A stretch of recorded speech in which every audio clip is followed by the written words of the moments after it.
programa Outras Palavras, um oferecimento Sindiúti MG, Sindicato Único dos Trabalhadores em Educação de Minas Gerais. Olá, vejo neste programa. Privatização, gente, ela só é boa para os patrões. Ela só é boa para quem dirige os meios de produção. Quando você faz essa questão da precarização do trabalho, você faz, como a gente vê aí, não só na educação, como em outros setores pelo Brasil afora, ou até mesmo aqui dentro do Estado, quando você precariza um serviço público, você passa a imagem. É melhor vender, é melhor privatizar. Honestamente, com muita sinceridade, que é o que pauta nosso trabalho, nos parece, com toda tranquilidade, que o governo do Estado relaxou quando conseguiu, através dos embargos de declaração, da negociação feita no STF, prorrogar por mais 12 meses a decisão para que a proibição, a prorrogação dos contratos, das convocações vigentes.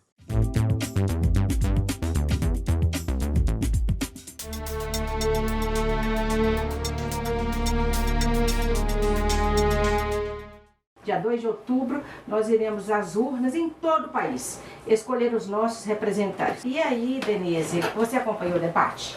Acompanhei sim, Vera. E o que você achou do ponto de vista da educação? Vamos falar do lugar que nós estamos. Educação, trabalhador, trabalhadoras, emprego e renda. A primeira menção no debate feita a professores foi muito agressiva, dizendo que os professores não ensinam ou fingem que ensinam. Alguns candidatos disseram a respeito da educação, disseram a respeito da importância, mas o que é muito espantoso, como a educação está na boca de todos os candidatos a qualquer cargo, candidatos os proporcionais, no caso dos deputados estaduais e federais, dos candidatos ao governo de Minas Gerais, por exemplo, e dos candidatos à presidência da República.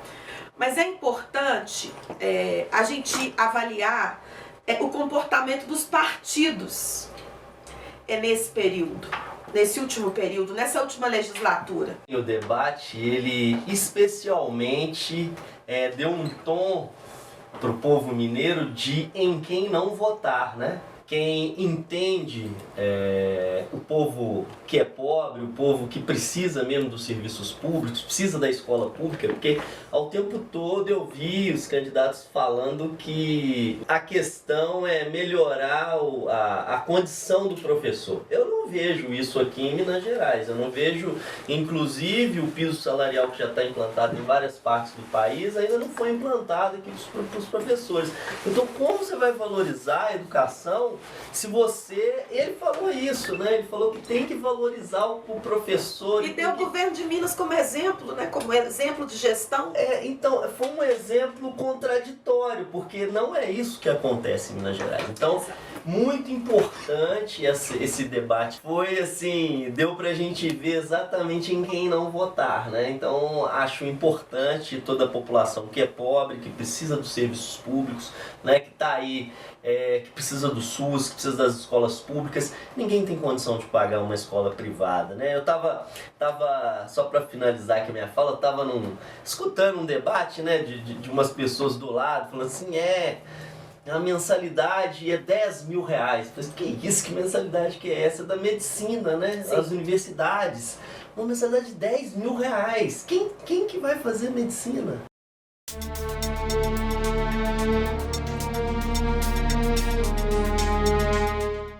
Não é uma lógica internacional a privatização dos serviços públicos, em especial os Correios. É lógico que uma privatização dos Correios ela vai prejudicar toda a população brasileira. Primeiro, que ninguém tem dinheiro suficiente para poder usar os outros serviços que provavelmente vão ser ofertados de forma muito mais cara, né, para a população brasileira. E o serviço de correio ele não é um favor que o governo faz para o povo brasileiro. Ele é um direito constitucional, né? Ele está lá garantido na Constituição que as pessoas têm que ter o direito de se conectarem, pessoas e empresas, direito de se conectarem uns com os outros em todo o território nacional. E essa conexão, ela é feita através dos Correios, né? Muita gente acha que existe internet em todas as partes do Brasil, né? Não tem internet em todas as partes do Brasil. As estradas, né, não vão em todos os locais do Brasil. Então, os Correios, ele cumpre esse papel de integração nacional das pessoas. E é lógico, se privatizar, todas as pessoas, principalmente, como você tocou aqui, o pessoal do aglomerado da Serra, tal, não só daqui, né, mas as comunidades que têm mais dificuldade de ter acesso a esse serviço vão ser prejudicadas, né? Então é muito importante a gente trazer essas informações para a população mineira e brasileira, porque privatização, gente, ela só é boa para os patrões, ela só é boa para quem dirige os meios de produção. Então, privatização não é uma opção para o povo, principalmente que precisa dos serviços públicos. Você imagina se tivessem privatizado o SUS? Em meio à pandemia, você não tem nenhum tipo de assistência, né, a esse serviço, a não ser que fosse pago, né, como é em países como os Estados Unidos, por exemplo, que você não tem, né, saúde pública. Então, as pessoas literalmente morrem sem assistência, né? Então, é muito importante a gente... Morreriam sem assistência e sem a vacina. Então, nós temos que, de fato, combater essa privatização, essas ideias de se tornar privado todos os direitos que a população tem hoje.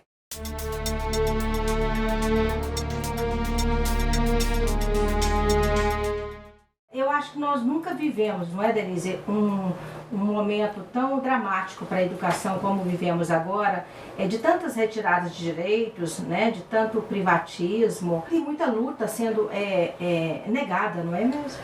No piso nós tivemos uma decisão provisória do Tribunal de Justiça, agora no início agora do mês de agosto, que acatou o pedido do governo de Minas Gerais, do governador de Minas Gerais, para suspender os efeitos da lei 21.710 e pediu lá no TJ uma ação direta de inconstitucionalidade. Então o relator decidiu provisoriamente por suspender os efeitos da lei 21.710, que nos garante o piso para a jornada e para todas as carreiras da educação, prevendo inclusive a paridade para as aposentadas que aposentaram com paridade, para as professoras que têm direito à paridade.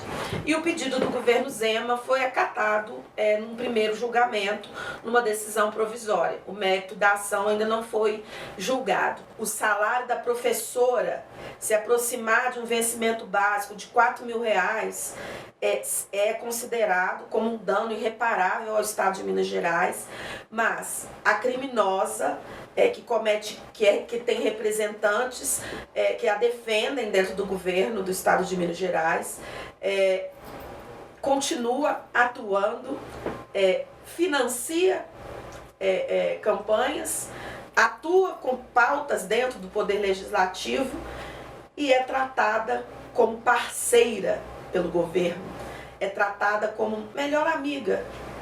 Nós já dissemos isso aqui, né? Melhor amigo das mineradoras é o governo de Minas Gerais. E pegou muito fundo essa fala do governo, porque ela diz exatamente o que é que este governo e o que representantes privatistas pensam sobre serviços públicos, sobre educação pública. Então, é muito reveladora essa frase, que o piso é um dano irreparável aos cofres do Estado de Minas Gerais, e nós comprovamos com números de que isso não corresponde à realidade dos fatos, porque a educação tem recursos próprios vinculados, tem recursos próprios do Fundeb, que o governo de Minas utiliza para fazer outras despesas, que não o valor, né, dos 70% do Fundeb, que precisa ser utilizado na remuneração dos profissionais em educação.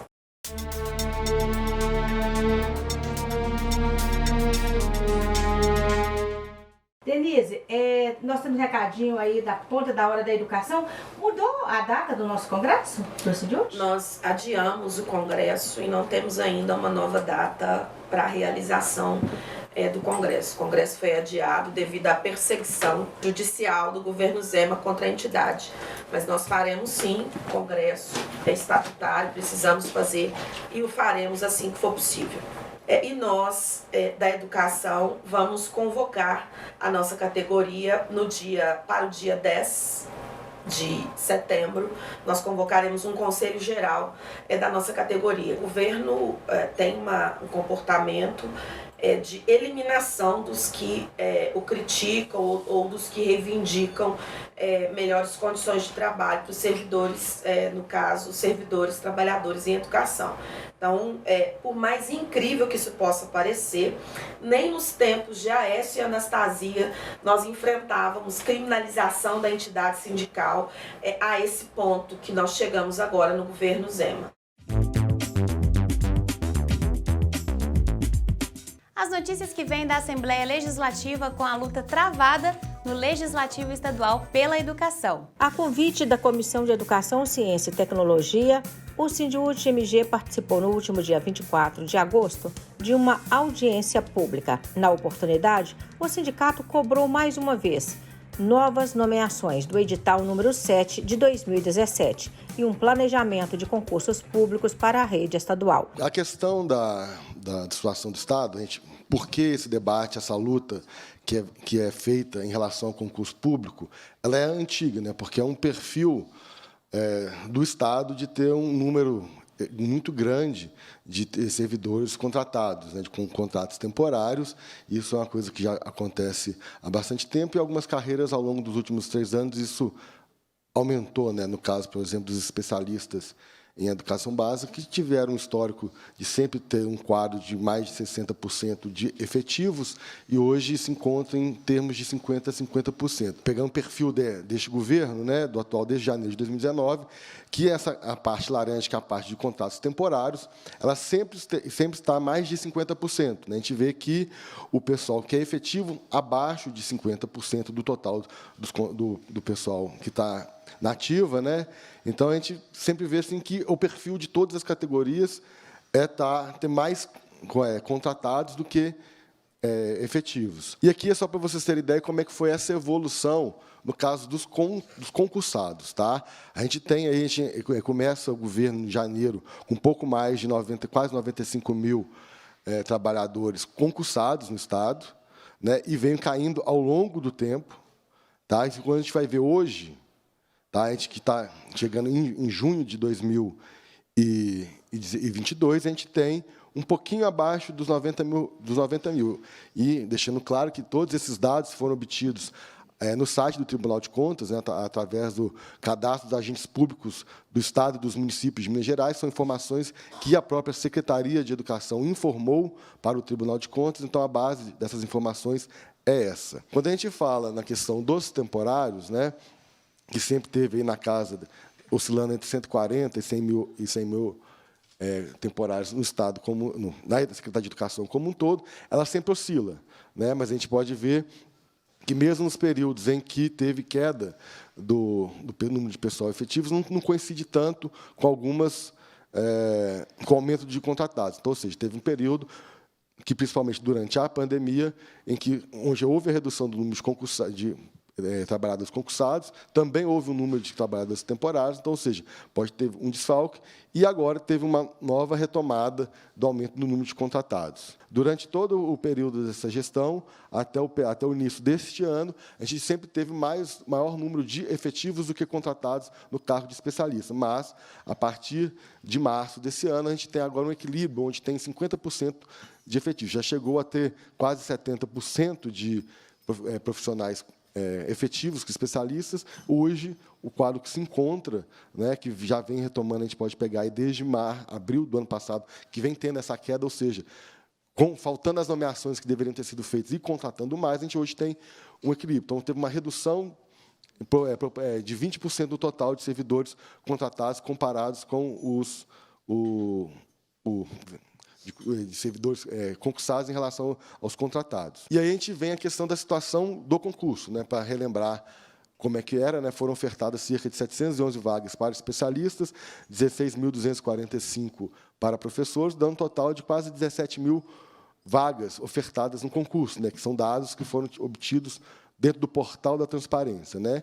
E aí tem um total de classificados, né, quase 5.000 classificados para especialista e 33.000 de professores. Mas é interessante quando a gente compara as nomeações com o número de pessoas que tomaram posse e o número de pessoas que estão em efetivo exercício, né? Então, a gente pega aí, das 14.128 nomeações feitas, né, 8.962 tomaram posse, né, e 8.936 estão em efetivo exercício. Então, ou seja, do total de nomeações aí, a gente pode arredondar que teve 5.000 pessoas, né, que não estão trabalhando, que por algum motivo não estão em efetivo exercício, das que foram nomeadas.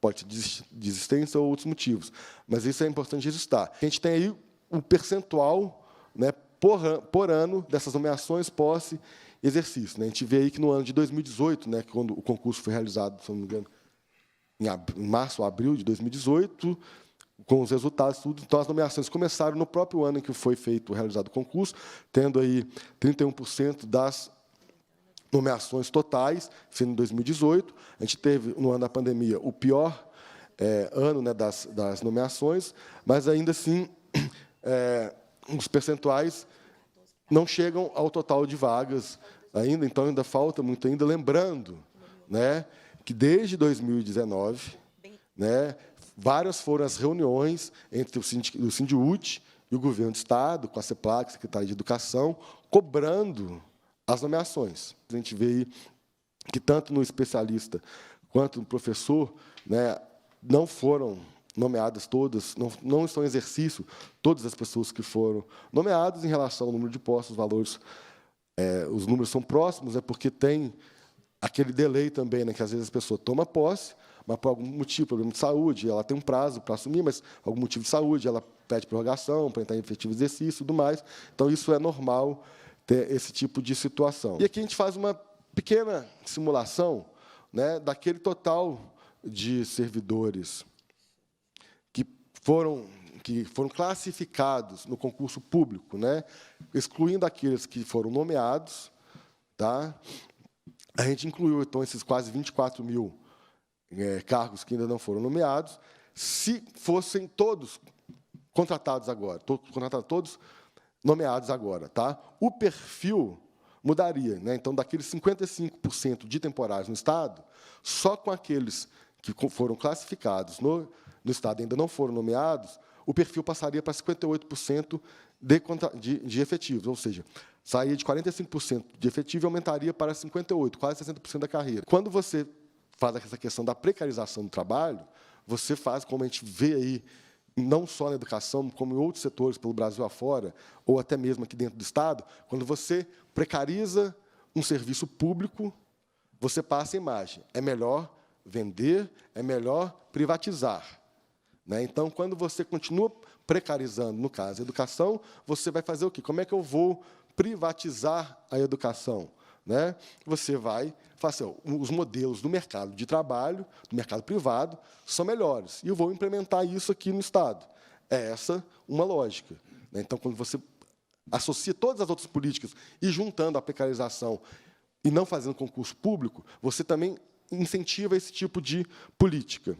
A questão da pauta do concurso é uma questão que está sempre na nossa pauta. E, honestamente, com muita sinceridade, que é o que pauta o nosso trabalho, nos parece, com toda tranquilidade, que o governo do Estado relaxou quando conseguiu, através dos embargos de declaração, da negociação feita no STF, prorrogar por mais 12 meses a decisão para que a proibição, né, a prorrogação dos contratos, das convocações vigentes. Por que eu estou dizendo isso? No dia 8 de agosto, nós tivemos uma reunião com a secretaria, em que nós questionamos também os prazos em relação à realização do concurso público e também questionamos a ausência dos ASBs nas duas resoluções.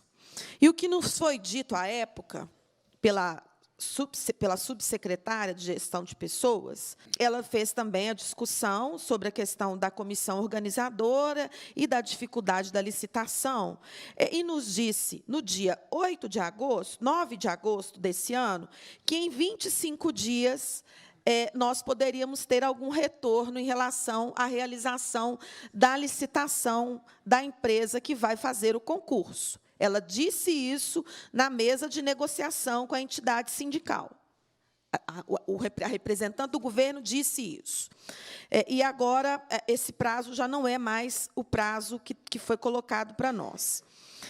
Uma outra questão que também nos traz um pouco de preocupação, nós estamos num estado que tem muitas universidades, né? Tem a Universidade Federal de Minas Gerais, é o estado que tem mais universidades federais do Brasil, né? E nós temos várias universidades, incluindo privadas, com expertise na realização de concursos, e são as que sempre realizam. O estado, às vezes, alterna, né? Ou a federal, através do Fundep, faz o concurso, ou a Fundação Mariano Rezende Costa, que é ligada à PUC Minas, realiza o concurso. O último concurso de 2017, inclusive, foi realizado pela FUMARC.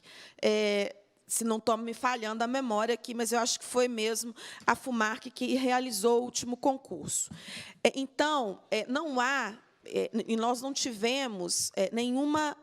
nós tivemos muitas coisas depois do concurso de 2017, do edital de 2017, mas não há nenhuma modificação pública, não há nenhuma modificação contundente de alteração de regra de realização de concurso público de provas e títulos, está previsto na Constituição, né, está previsto na Constituição, e então, assim, estamos trazendo esta preocupação de que nós possamos vir a enfrentar algum problema no processo licitatório, o que vai ainda atrasar ainda mais a realização desse concurso público, que é fundamental para a nossa categoria. A segunda questão que eu acho que é importante que a gente coloque, eu me lembro, às vésperas de expirar o concurso de 2014, foi no primeiro ano da gestão do governo Zema, nós tivemos aqui uma audiência pública, né, Diego? E nós dizíamos, àquela época, que aquele concurso ainda tinha mais de 20 mil pessoas que tinham sido classificadas, os cargos vagos existiam, e nós dissemos, à época, que era responsabilidade com o recurso público dar vazão e nomear, diante do número de cargos que nós temos vagos no Estado, esgotar o número de aprovados naquele concurso no processo de nomeação, o que não foi feito pelo governo do Estado. Então, fica este registro. Dizer que eu endosso a fala da Denise e tudo que ela disse, né, em relação aos concursos, né, a fiscalização da existência desse concurso, ao relaxamento da existência desse concurso. Eu também tive essa percepção, Denise, que depois que foi dado esse prazo mais ampliado, o governo relaxou em relação aos prazos para a realização desse concurso. Na verdade, fica parecendo que está deslocado, mas não está deslocado, porque o Serviço de Inspeção Escolar faz parte da educação em Minas Gerais. E o Serviço de Inspeção Escolar ainda faz parte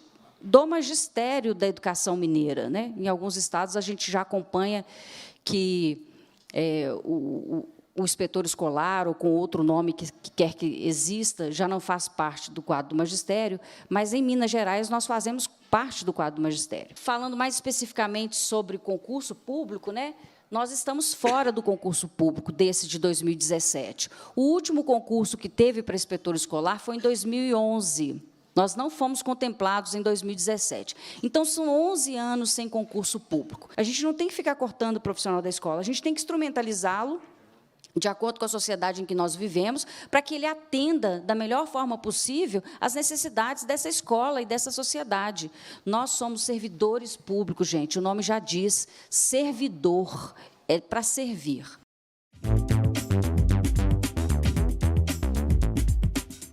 ajudar, gente. É cientista político há muitos anos, a gente acompanha o trabalho dele, sociólogo, está sempre aí participando de análises, fazendo análise de tudo. O Paulo estava querendo fazer uma questão para a gente, né, Paulo? Sobre a sua formação. É interessante a gente falar para o nosso público, né, o que desenvolve, né, um cientista político. Isso é legal porque é o seguinte, Paulo, o pessoal confunde cientista político com analista político, né? Às vezes os dois são a mesma pessoa, mas o analista ele está trabalhando dados da realidade, a gente tecnicamente chama indicadores, né, o que indica tal situação, como uma pesquisa que indica qual é a tendência de voto e tal. O analista faz essa leitura dos dados e tenta apresentar uma hipótese que explica o que está acontecendo e as tendências, né? Analista não é cartomante, então ele não prevê coisa nenhuma. Mas qual é a diferença com o cientista político? É que o cientista político é um cientista, portanto ele investiga, ele faz pesquisas, né? E o que ele pesquisa? Ele pesquisa o mundo político, os partidos, os governos, o Estado, as políticas públicas, e também tem uma fronteira aqui que é a tendência do eleitor. O cientista político também analisa como é que o eleitor pensa e para onde que ele está indo, por que ele vota por aqui, quanto tempo ele demora para decidir em quem votar, se ele entende que ele está votando. Isso que é o papel do cientista político, né? Você tem duas grandes escolas de pensamento da ciência política hoje. Uma que é a norte-americana, que acredita que a gente entende a política pela estrutura do Estado, né? Como é que os deputados estão, quantos partidos tem no Congresso, na Assembleia Legislativa e assim por diante. E eu não faço parte dessa visão, né? Essa visão é chamada de institucionalista, porque pensa a política a partir das instituições, né? Governos, partidos, Assembleia Legislativa, parlamentos, né? Eu sou de uma linha europeia. A linha europeia, e também muito forte aqui na América Latina, é uma linha que pensa o contrário. Ela vê como que a população pensa, a sociedade, como ela pensa, como ela se organiza, quais são os valores, para saber se ela segura, vamos dizer assim, as autoridades públicas, se legitima, se dá apoio para ela ou não. Nós, portanto, conseguimos ver uma crise muito antes do que a outra linha teórica, porque a gente está vendo o que está acontecendo aqui na base, nos grupos, por exemplo, nas associações de bairro, nos grupos religiosos. A gente analisa um pouco como a população pensa, como que a sociedade se organiza, como o sindicato está forte ou não, se está conseguindo puxar campanhas importantes ou não. E aí isso, como é que ele contamina o mundo político. Por que isso é importante?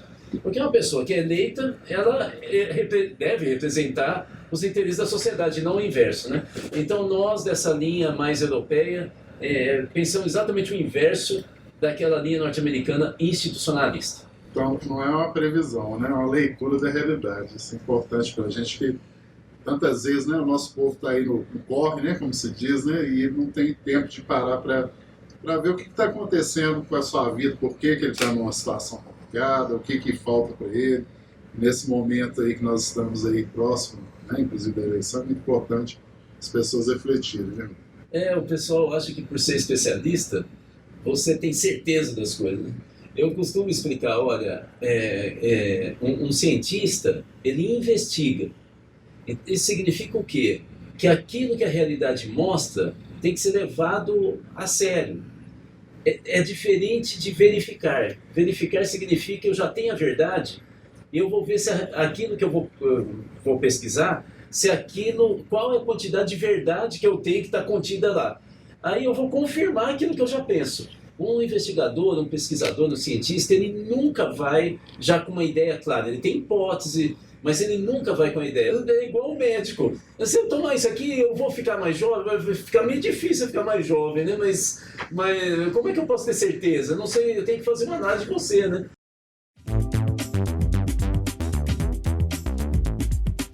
Até a próxima!